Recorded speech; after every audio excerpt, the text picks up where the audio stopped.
Hello everyone, आज है 5 अप्रैल और आज इस वीडियो में हम बात करेंगे L&T फाइनेंस के बारे में। 86 रुपीज का शेयर है। हल्की सी तेजी आज यहां पर जरूर देखने को मिली है और इस तेजी की वजह भी है। L&T फाइनेंस में पिछले कुछ दिनों से बहुत सारी खबरें चल रही है और आज एक बड़ी खबर निकल कर आई है। यहाँ पर वीडियो में हम उसके बारे में डिस्कस भी करेंगे, लेकिन उससे पहले अगर आपने अभी तक चैनल को सब्सक्राइब नहीं किया है तो प्लीज़ अभी इसे सब्सक्राइब कर लीजिए, क्योंकि आगे भी बहुत सारे वीडियोस हैं जो आपको काफ़ी ज़्यादा हेल्प करेंगे। तो L&T फाइनेंस 86 रुपीज़ का शेयर है। एक महीने में इसने आग पकड़ी हुई है।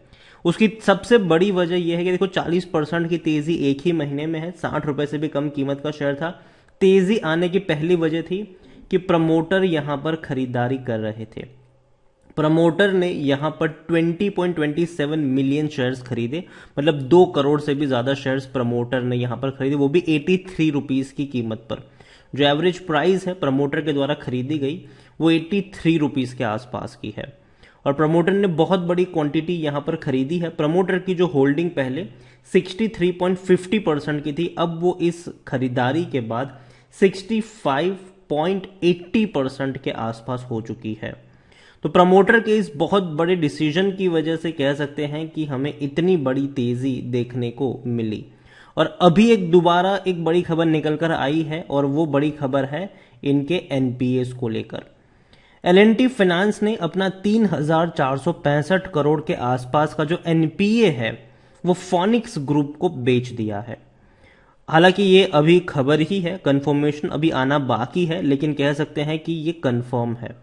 यहां पर आप देखोगे in a single largest trade in bad loans involving non banking lender, L&T finance sell little over 3,400 crore of stress asset portfolio to Kotak bank backed Phoenix ARC private limited last week of March. तो देखो यहां पे होता क्या है कि जो NPA होता है, ठीक है, वो नॉन परफॉर्मिंग असेट्स होते हैं। मतलब कि भैया कंपनी ने ऐसे लोन बांटे जो रिकवर नहीं हो रहे हैं और जिनको रिकवर करना ही बहुत ज़्यादा मुश्किल है, और इसको कंपनी मान के चल रही है कि भैया ये रिकवर नहीं हो सकते। और एक्चुअली उसको रिकवर करने में कंपनी को काफ़ी खर्चा भी आता है। कंपनी को भैया बार बार उनको रिमाइंडर करवाना पड़ता है, कुछ लोगों को भेजना पड़ता है, कई सारी इनके भैया खर्चे भी होते हैं इन सारी चीज़ों में।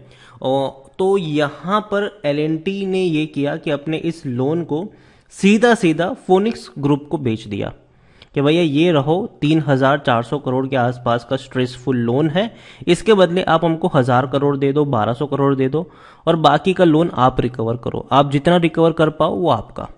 तो इस तरीके से बहुत सारी बैंक और एनबीएफसी जो होती है वो इस तरीके से करती है, जिससे फायदा ये होता है कि बैंक का ये मान के चल रही थी कि अब तक जो भी मतलब L&T अब तक ये मान के चल रहा था कि देखो ये पैसा तो रिकवर होना नहीं है, ठीक है, तो इसको वो एज अ एनपीए ही मान के चल रहे थे।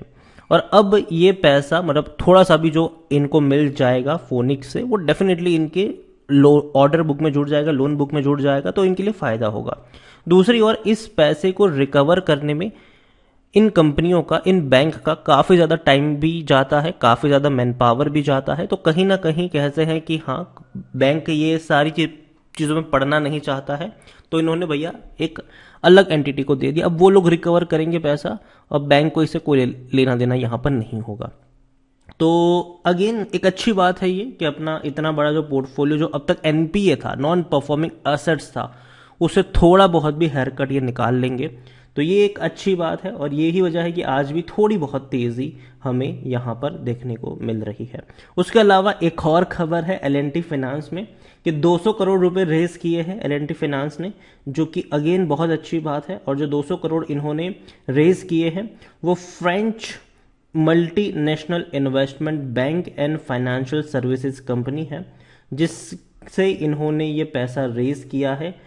सोशिएट जनरल इनका नाम है और इन्होंने तकरीबन 200 करोड़ रुपए रेज किए हैं। डेफिनेटली अच्छी बात है, जब भी कोई बैंक और एनबीएफसी पैसा रेज करती है तो एक पॉजिटिव संकेत ही होते हैं यहाँ पर। लेकिन देखो L&T में अभी बहुत कुछ अच्छा चल रहा है, ठीक है, इसका मतलब ये नहीं है कि आप जाके सीधा खरीदारी कर लो। अभी भी एक साल में 9% की गिरावट है। डेफिनेटली जब ये शेयर 60 रुपए के नीचे था और इवन 60 रुपए के ऊपर भी था, और मैंने तब भी कहा था कि देखो 65 रुपए के नीचे मिले खरीद लेना इसको।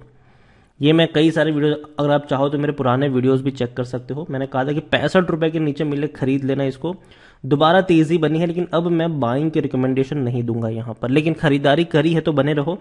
लेकिन जहां तक बात है प्रॉफिट बुकिंग की, मेरे हिसाब से 90 रुपए का जो रेंज होगा, 90 to 95 का जो रेंज होगा, वो प्रॉफिट बुकिंग का रेंज होगा। तो इसीलिए मेरी बाइंग की रिकमेंडेशन नहीं है, लेकिन पार्शली प्रॉफिट अगर आप लेना चाहो तो 90 to 95 का जो रेंज है वहां पर पार्शली प्रॉफिट के मौके बन सकते हैं उन लोगों के लिए जो शॉर्ट टर्म का विजन यहां पर रखते हैं। लॉन्ग टर्म के लोग अभी भी यहां पर कैरी करके चल सकते हैं। वॉल्यूम्स काफी अच्छे हैं इसके, 85-86 लाख के आसपास के वॉल्यूम्स देखने को मिल रहे हैं। बड़ी क्वांटिटी में शेयर इसके ट्रेड भी हो रहे हैं।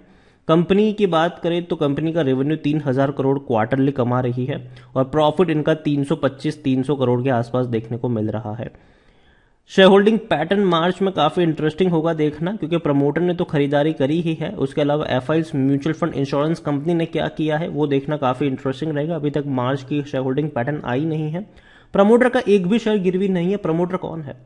लार्सन एंड टुब्रो, बहुत बड़े प्रमोटर्स है, बहुत बड़ा बैकबोन है इनका, और यही वजह है कि एलएनटी अभी भी इतने अच्छे से काम कर रही है। हालांकि एलएनटी ने पिछले साल डिविडेंड पे नहीं किया है, आखिरी बार मार्च इन्होंने साल 2020 में डिविडेंड पे किया था।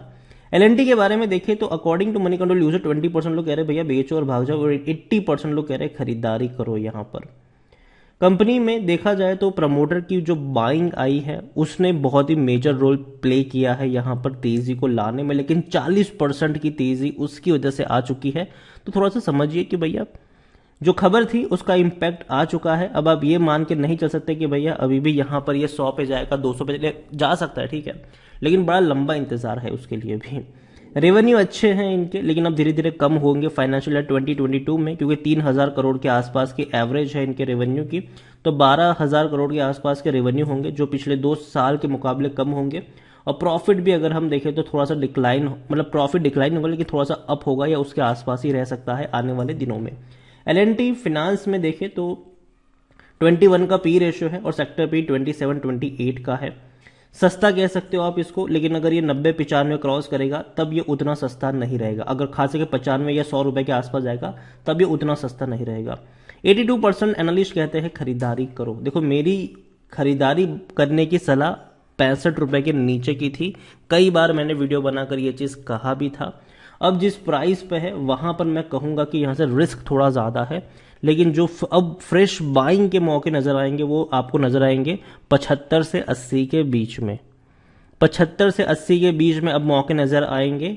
अब मैं इसको इस प्राइस पे थोड़ा सा मुझे लगता है कि रिस्क ज्यादा है, रिवॉर्ड कम है, लेकिन 75 के 80 के आसपास होगा तो मौके यहां पर जरूर बनेंगे। लेकिन अगेन खरीदारी करी हो, बने रहो। जो प्रॉफिट बुकिंग का मौका होगा वो 95 रुपए के आसपास हो सकता है। वीडियो को यहीं पे एंड करूंगा। पसंद आया हो तो लाइक कर, शेयर कर। चैनल पर अगर पहली बार है तो प्लीज सब्सक्राइब करें। और एलएनटी फाइनेंस के बारे में क्या सोचते हैं वो भी आप मुझे कमेंट में लिखकर बता सकते हैं। Thank you.